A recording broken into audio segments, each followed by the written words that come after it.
Alors, nous allons voir maintenant, très brièvement, le problème 2. On s'est attardé, vous l'avez vu, sur le problème 1 pendant une bonne heure.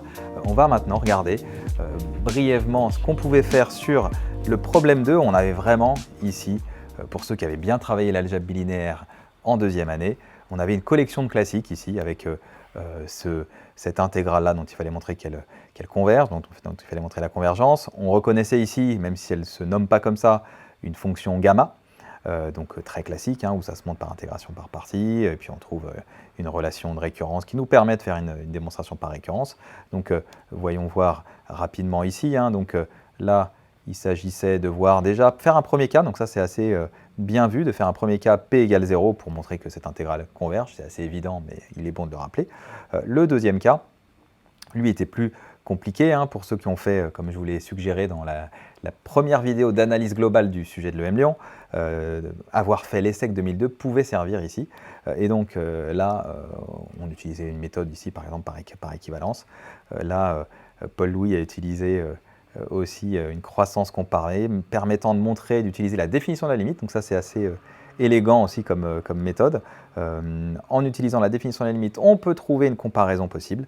Et ça nous permet de pouvoir utiliser le théorème de comparaison des intégrales généralisées de fonctions positives. Bref, on y arrivait plutôt bien, on montrait la convergence assez aisément. Ensuite, on faisait, comme je vous le disais, une IPP. Alors attention, c'est sur une intégrale impropre, donc il faut poser un epsilon qu'on va faire tendre ensuite vers plus l'infini. Et on y arrive plutôt bien. Et à la fin, on trouve bien, après récurrence, ik égale factoriel k. Ok. Là, c'était donc pour le début de cette partie A. Ensuite, montrer que cet objet-là est un produit scalaire sur Rx. Bon, classique aussi, donc on ne va pas le faire. Vous regarderez le corriger, comme je vous l'ai suggéré sur MyPrepaNews.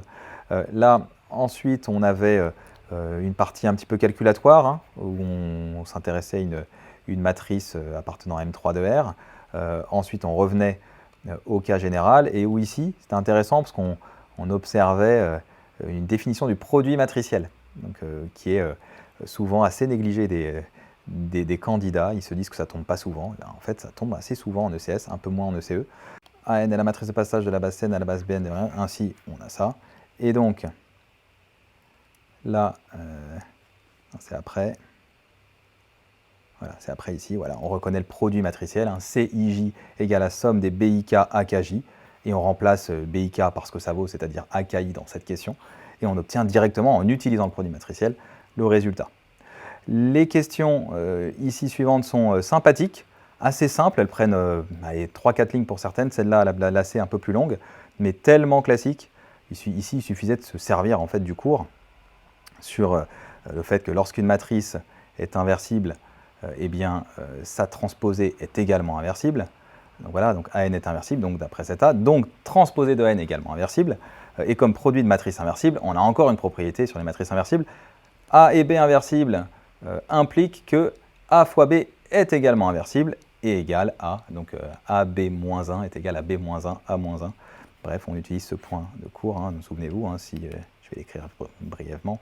Donc si A et B sont toutes deux inversibles, AB-1, c'est égal à B-1, A-1. Donc on se servait aussi de ça, même si en fait on n'avait pas fondamentalement besoin, mais c'est bien de le rappeler, pour montrer que Hn était inversible. Et la question d'après, établir sans calcul que Hn est diagonalisable. Là, il fallait quand même faire un tout petit calcul, le calcul de la transposée de Hn, et on montrait assez bien, aussi en utilisant les règles sur les transposés, que transposée de Hn égale Hn, et donc Hn est symétrique à coefficient réel, donc appartient à Sn de R, et Hn est bien diagonalisable d'après le théorème spectral. Et enfin, donc dans cette partie B, comme je vous le disais dans l'analyse préalable, il y a vraiment, donc les premières questions de la partie B sont assez calculatoires, mais importantes puisqu'on s'en sert ensuite dans la fin de cette partie. Et là, ici, on retrouvait un grand classique du concours, tombé, donc, comme je vous l'ai dit, à l'EDEC en 2014, mais aussi, ça nous rappelle l'ESSEC 2000, Math 1, où on avait une intégrale qui était plus complexe, hein, c'était un polynôme de degré n, mais c'était le même principe. Pour ceux qui avaient fait ces classiques, eh bien, on arrivait à peu près à gérer cette partie. Là, c'est assez calculatoire, hein, on a des fonctions gamma, donc on se resserre de... Donc il ne l'appelle pas gamma, il l'appelle ik, donc on s'en resserre sur la fin, on y va. Donc voilà, on observe que f de ABC, c'est une norme au carré, et donc on utilise les propriétés sur la norme, et on trouve bien, après calcul, ce résultat-là. Il y avait aussi cette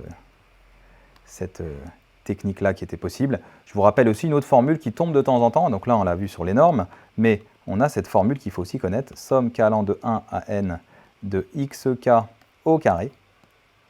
Il faut connaître ça, hein. Ça c'est égal à la somme k allant de 1 à n de xk carré, plus 2 fois la somme, c'est sensiblement la même, hein, des xi, xj, où i et j sont des entiers, avec i strictement plus petit que j, et les deux entiers étant compris entre 1 et n. Donc voilà, ça à retenir, c'est quand même une formule qui est bien pratique, en ECS surtout. Bon, du coup, on arrivait à se resservir des résultats précédents avec les factoriels, hein, les ik, égale à factoriel k, et on trouvait, donc c'était là, ils abusent un petit peu quand même, il fallait qu'on fasse du calcul mental, mais bon, voilà, on trouvait finalement ces quantités-là.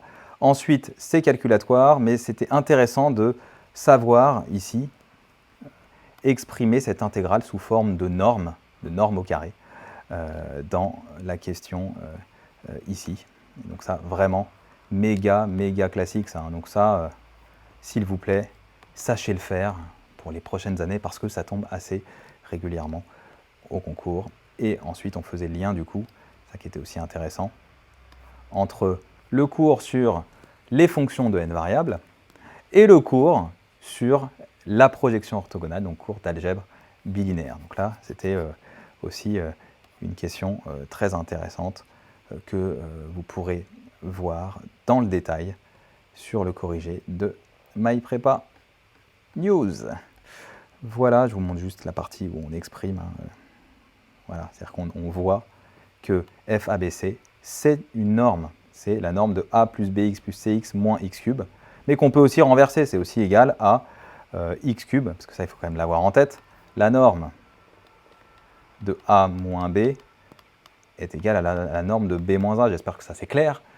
Si on considère par exemple qu'une norme est une distance entre A et B, par exemple, eh bien, on voit bien que la distance entre A et B, c'est la même chose que la distance entre B et A.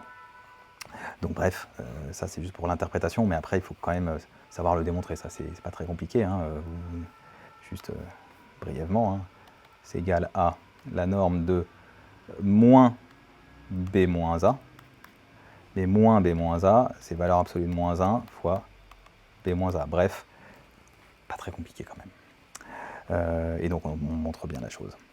On a donc bien fait apparaître FABC sous la forme d'une norme, et donc après, le cours sur la projection orthogonale nous permet de conclure ce résultat-là. Donc la norme des x cube moins r appartenant à R2 de x, puisque là, on voit bien que c'est un polynôme, ici on a affaire à un polynôme de degré 2, hein, R2 de x, c'est bien ça, c'est bien exactement ce qu'on est en train de, l'objet mathématique qu'on est en train d'analyser ici. Eh bien, d'après le cours, cet ensemble-là admet un minimum unique atteint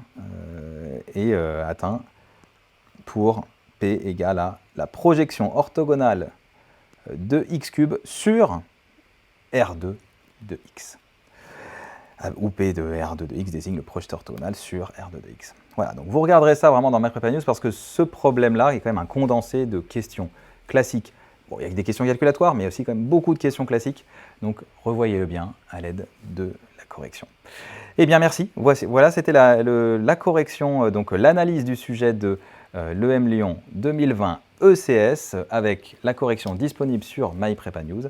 Et on attaquera les prochains sujets. Hein. Donc, pendant toute cette semaine de concours, on va faire les analyses dans toutes les matières avec les professeurs MyPrepa qui vous feront l'analyse des différents sujets de concours. Merci à vous, merci pour votre fidélité et à bientôt chez MyPrepa.